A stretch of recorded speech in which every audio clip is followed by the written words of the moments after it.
korapsyon, ipakulong yung mga kurakot. Kaya lang si Digong nga kasi kasapakat yan ng ng mga magnanakaw noon. Ngayon, ito pong ating topic. Ito yung post nito nga si Bungo. Ayan, dito sa post ni Bungo na ito, kasi parang nagkahamunan ng debate at umoo itong bagong tagapagtanggol ni Culaong. At sabi nga dito, gusto nyo talaga ng debate, iyakin naman kayo. Bayad muna kayo ng appearance fee at talent pick ko.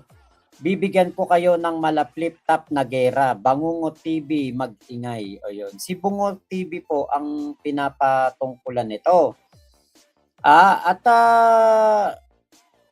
Ito po yung mga tagapagtanggol na kailangan ng pera.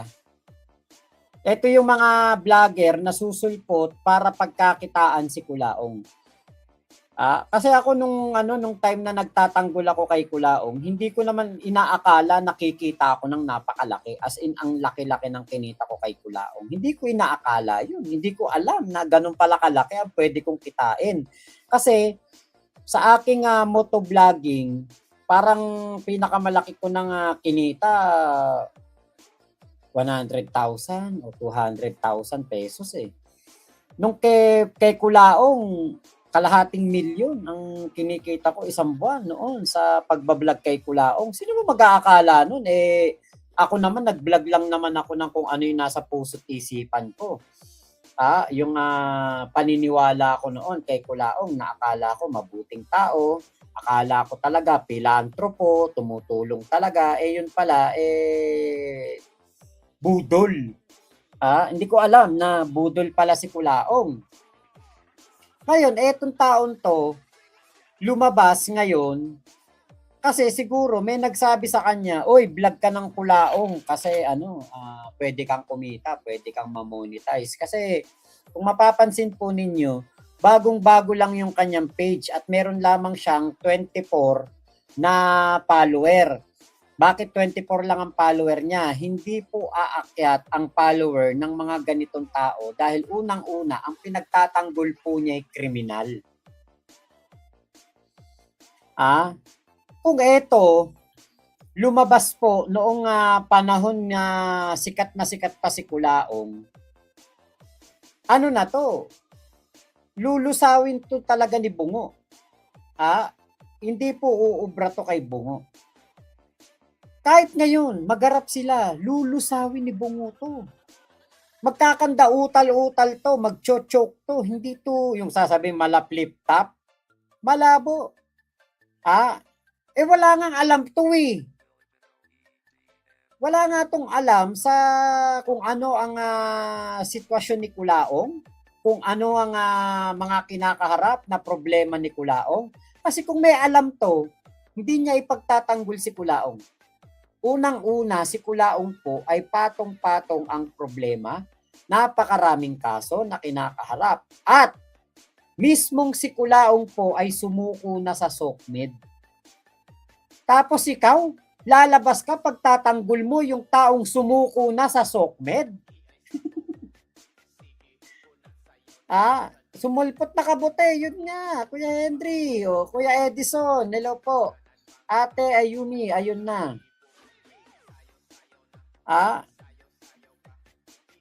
Pero yung pinagtatanggol mo nga umayaw na sa SOCMED umalis na sa SOCMED kasi hindi na kinaya Tapos ikaw, andyan ka, pagtatanggol mo si Culaong, kumbaga para kang bagong salta, bagong dayo ka sa isang lugar, ng mga leon, ng mga tigre, tapos ikaw isang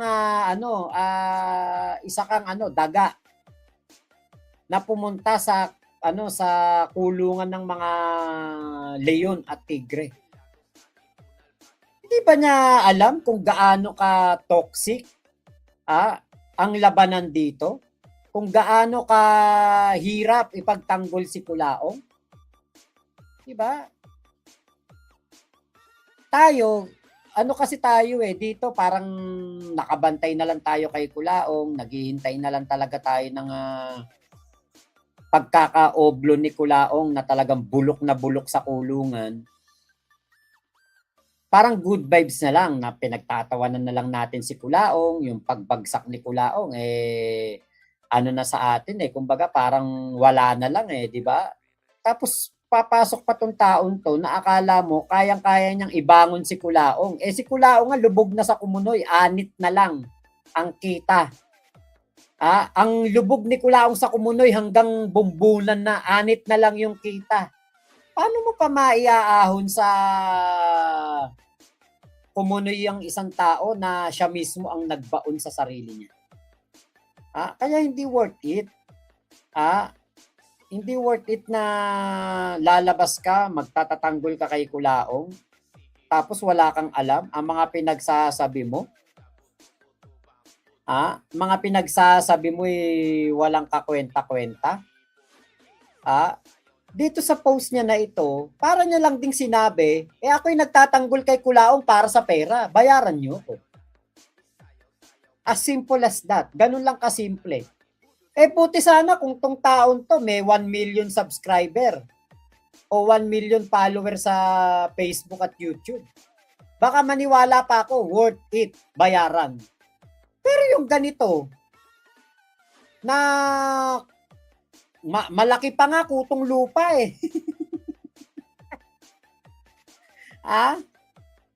Malaki pa kutong lupa dito Kumbaga kami mga higante na kami dito sa issue kay Kulaong. Tapos ikaw, maliit ka pa sa kutong lupa. Ay, wala. Wala kang makukuha talaga ditong paggalang at respeto. 'Di ba, Ate Mayet? Nagpapa-hype lang 'yan. Oo nga, Ate Agnes hype na 'yan yung hype na 'yan, nagpapa-hype lang. Pag pinagtanggol niya yung taong hindi pinagtatanggol ng sariling kapatid. Hindi nga pinagtatanggol ng pamilya, 'di ba?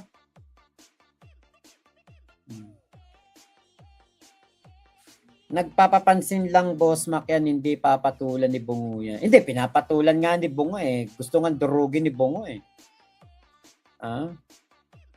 Good AM, Idol Mac. Yung umeepal na inutusan ni Alex, hindi niya alam ang pinasok niya, Ayun nga po. Sino ba yung gagong yan? Hindi ko nga po kilala. Bigla na lang sumulpot to. Obob yung pinagtatanggol, kaya obob rin ang nagtatanggol, Ate Agnes. Biruin mo, si Kulaong walang pamilya dito Hindi nga pinagtatanggol ng mga kapatid. Binabanatan pa nga ni Jam Mangusin yan. Tapos susulpot ka, magtatanggol ka kay Kulaong. Pilinggero siya yung followers niya, isang classroom lang ng kinder sa public. Ay, nako. Totoo naman na nagpapasikat lang to, 'di ba? Yun naman talaga gusto niyan at gusto ring kumita. Kaya lang ang pinasukan niyang community ay community na talagang kung walang ya ka, wawalang yain ka. Kay malaking channel o maliit ka lang, pipitsugin ka lang, wawalang yain ka dito. Walang sinisino dito sabi pa dito, ang gagaling nyo mang asar, pag kayo inasar, nag-iiyak kayo. Sino-sinong santo tinatawag nyo? Iyakin. Sino kaya ang iyakin? Ito yung video niya para kay Bungo. Panoorin natin. Makinig ka Bangungot TV. Makinig ka mabuti. Saksak mo to sa kokote mo at saka sa tumbong mo. Ang sabi mo, ako ay isang bayaran. Lahat naman ng tao dito sa mundo ay bayaran. Sumakay ka nga lang ng jeep, kailangan mo magbayad. Ibig mo sabihin, bayaran din yung driver. Yung mga empleyado, ibig sabihin, bayaran din kasi sumasahod sila. Hindi ba? Bobo. At least ako, kung binayaran man. Bobo. Sinasabi ni Bungo, kung sinabi man niya na bayaran tong taon to. Parang sinabi nga niya, yung bayaran ni Alex, nagtatrabaho na ba o nag-umpisa na? Ikay bayaran para gumawa ng masama. Magkaiba yun. Ang jeepney driver, binabayaran para magatid ng mga tao sa kanilang pupuntahan.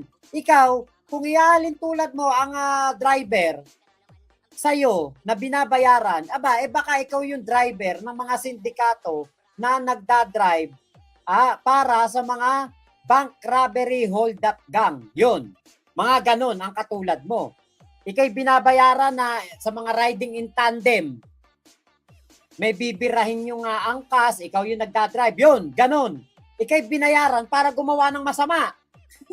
Magkaiba yun. Totoo, lahat tayo binabayaran, pero magkakaiba ang dahilan kung bakit tayo binabayaran. Pero ikaw, binabayaran ka para gumawa ka ng masama, kumampi ka sa masama, at magtanggol ka ng kriminal. Man, ni Master Buyong the Explorer, na inggit kayo sa tao na yan, at least ako binayaran. Kayo, nagnanakaw. Anong kakaingitin mo kay Boyong? Baka nga mas masarap pa buhay natin kay Boyong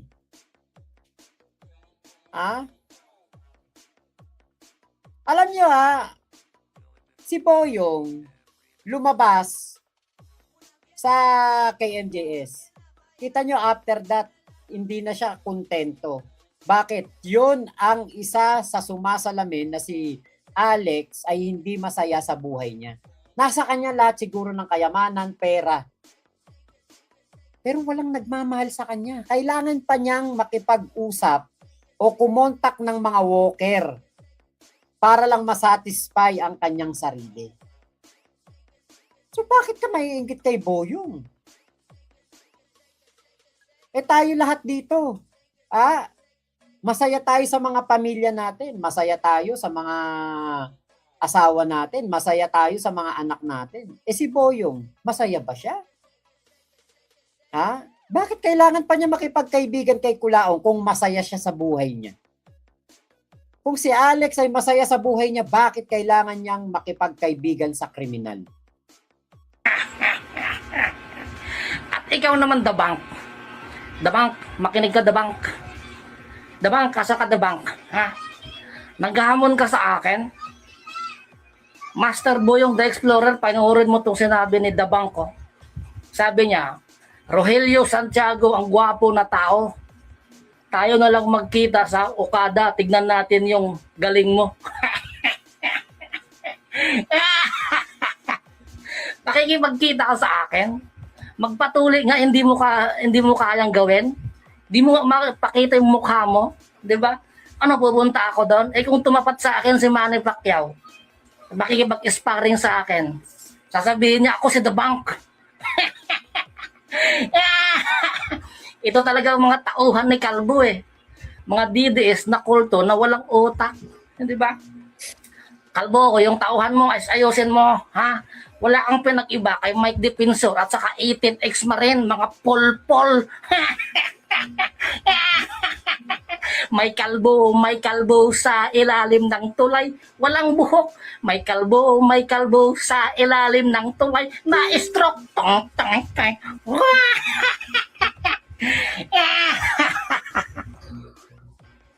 Bangungot. Ito ba ibabayaran mo ng talent fee? Yung ba ibabayaran mo ng talent fee para makipagdebate? Hello po Ate Katrina Love, Kuya G. Kuya G, yan yung tauhan yata ni Alex Skywalker.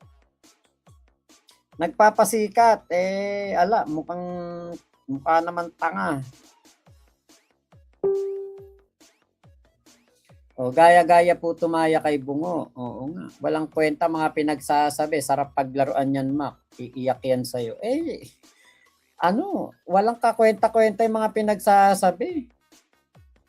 The Bank daw. Oo nga The Bank nga. The Bank. Si The Bank. Sino The Bank? Makmak, dahil para maging famous si Skywalker, yun nga lang yun. Yun lang gusto nun.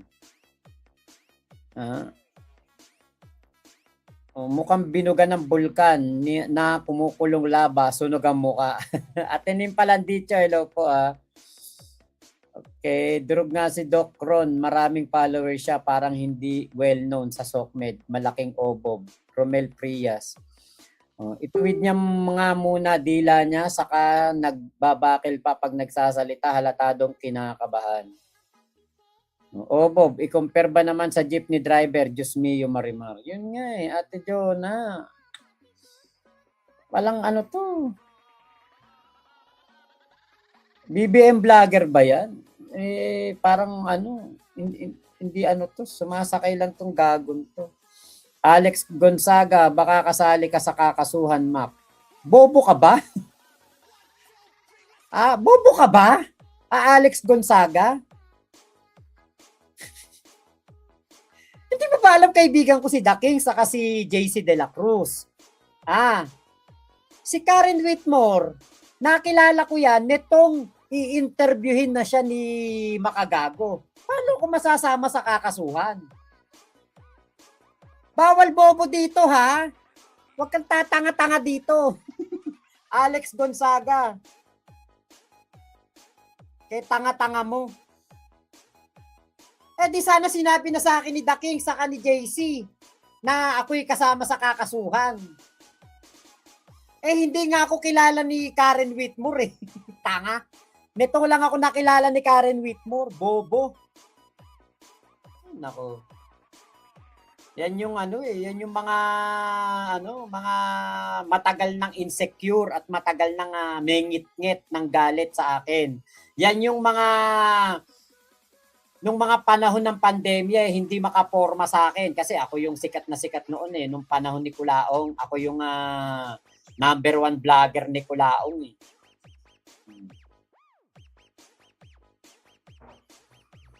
Tanginang hindi ka ba hindi nyo ba naiisip yon? Ang tagal-tagal ko na dito sa SOCMED, walang nagkaso sa akin nung panahon ni Kulaong. Ultimo, NBI, hindi ako kinasuhan. Ano ba naman kabobohan yan? Hindi nyo ba alam si Vic Lorenzo? Grabe ang pakikipaglaban ko dyan. Minumura ko yan. Umaraw, gumabi. Umulan, minumura ko yang si Vic Lorenzo. NBI chief ng cybercrime. Hindi ako nakasuhan nun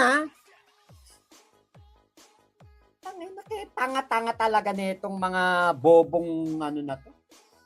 Mga anti-Kulaong din to. Pero galit din sila sa akin. Kasi nga hindi nila matanggap na ang isang Makmak Pablo kumita ng malaki tapos hindi na demanda, hindi na kulong. Bobo. Nako. Hello Mac, si Saito Hideki po ito, watching from Japan. Saito Hideki? Sino yun? Hindi nga ako makakasuhan ni Nanay Karen Whitmore kasi nga kahit si Nanay Karen Whitmore ang tanungin ninyo, hindi ako kilala ni Nanay Karen Whitmore. Kaka-add ko pa lang sa kanya sa Facebook nitong lalabas na siya kay Makagago.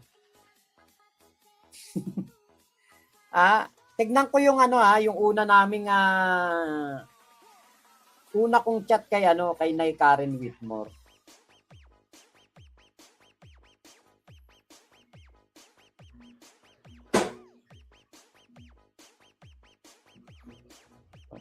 Saan ba makita yun? Ano ba to? Ba't nawala yung search ng ito pala, ito. Karen. Unang chat to kay Karen Whitmore, December 20.